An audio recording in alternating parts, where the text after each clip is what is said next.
and that's going to become more and more prevalent. So think about it. The number one opportunity I think you have is around payment.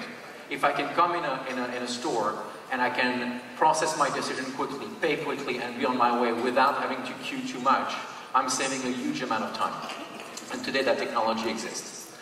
Confusion is the paradox, because we talk about less, not too much choice, but whatever you do, you're still going to end up with shoppers and consumers usually confused. And that's really something to think about. One of the typical topic you should have if you're at a board level and you're having conversation around strategy is how do we make our consumers' life easier? How can we help them to decide quicker, to be more effective at selecting items? How can we make our stores, whatever it is, how can we make our stores more effective? Because the more effective the store is, the faster the decision, the better you're going to be positioned. Because there is so much choice and so much challenges that speeding up that transaction is the key. Green-tailing is something that we heard actually in one of the videos. Somebody talked about LEED certification, etc. That's not a trend. That's just a basic hygienic. Yeah, it's not something that consumer will choose over something else. It's something you have to do. You have to play a key role in your communities. You have to deliver sound products in a sound environment.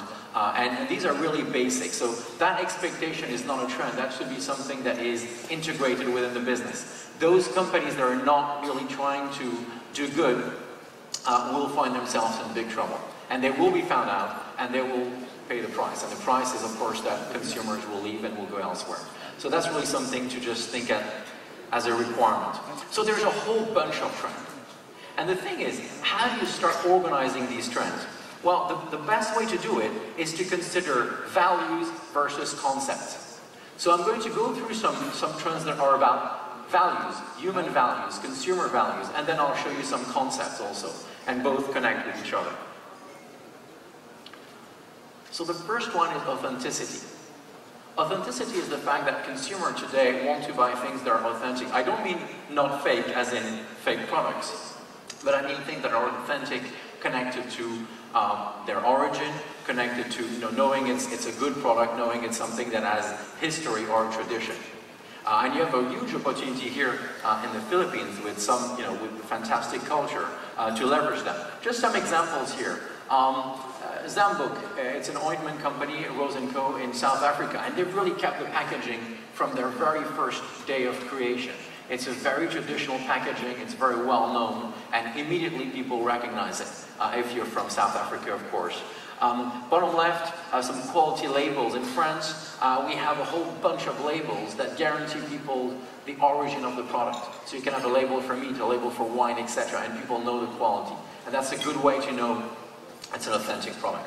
And in Singapore, just an example, this is the Wild Bunch & Co. It's a company that sells organic juices, and they deliver to your office, etc. But it's a really good product, and it's very authentic in its destination, its ambition. Second trend, do it myself. Now, do it myself is both a function of the recession, where people want to save some money, and if they can do it themselves, that's good, but it's also a function of wanting to achieve something. Today we live in a very much an electronic society, in some countries more than others, of course, and in this society, you can pay other people to do pretty much everything you want. You can get any kind of service very easily. The thing is, consumers have a yearning to do things themselves, to prove that they can do it.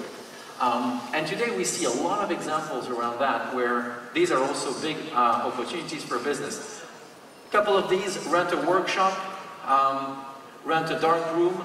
There's a company that's started in 2006 in the US called Tech Shop, which is becoming a huge thing where people can go and make things. Their CNC machine and their printer, and I'll talk about the printing in just one second. The one in the middle is very interesting. It's called Dream Diners. It's a US company. And you're starting to see similar concept in supermarket in Asia. But Dream Diners, very interesting concept. You go online. Let's say you want to cook a beef stroganoff for a family. You order the product. You book your time. You pay for it. You go to the shop, and there all the meat is already cut for you. All the vegetables, everything is prepared, and you cook it yourself. Once you're done cooking, with some help if you need. Once you're done cooking, they package it for you, they can put it in a freezer, you can pick it back after work, and you basically bring it to your family and show them, I cooked this myself, but it could be quite a sophisticated recipe.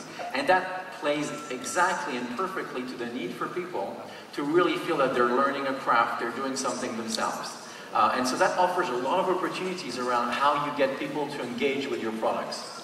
Yeah? Get them to connect with your brand in a much better way.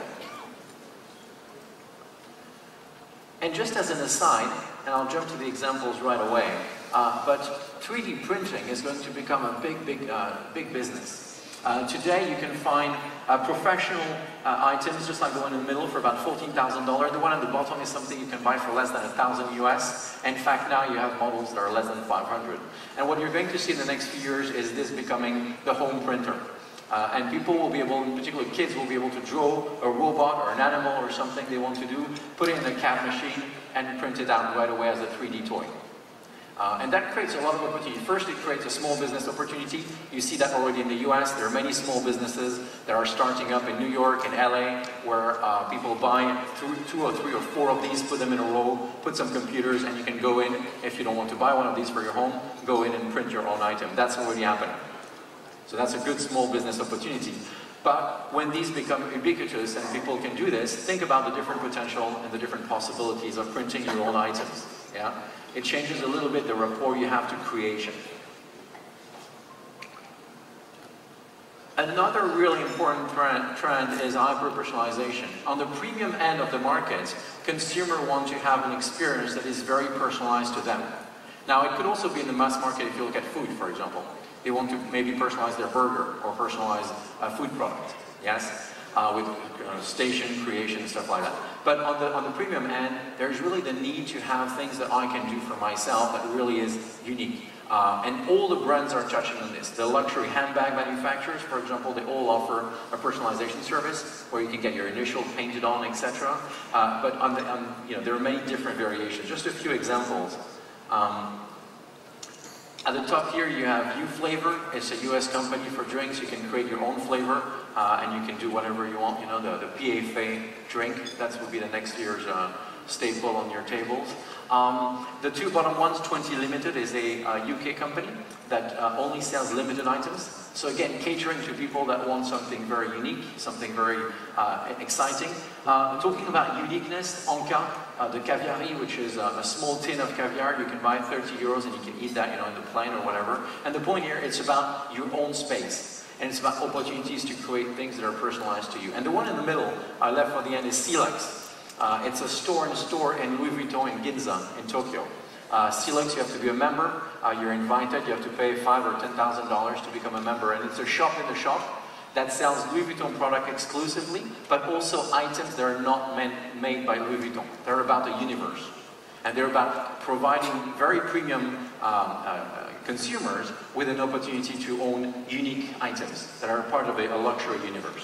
So this idea of creating a luxury universe, a very personalized experience, is where it's at.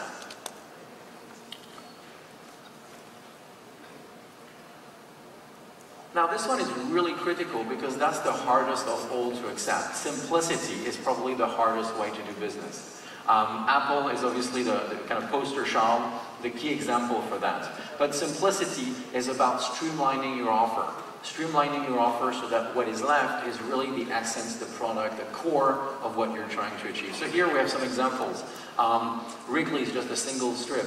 A drink or whatever in Singapore, which was basically a drink.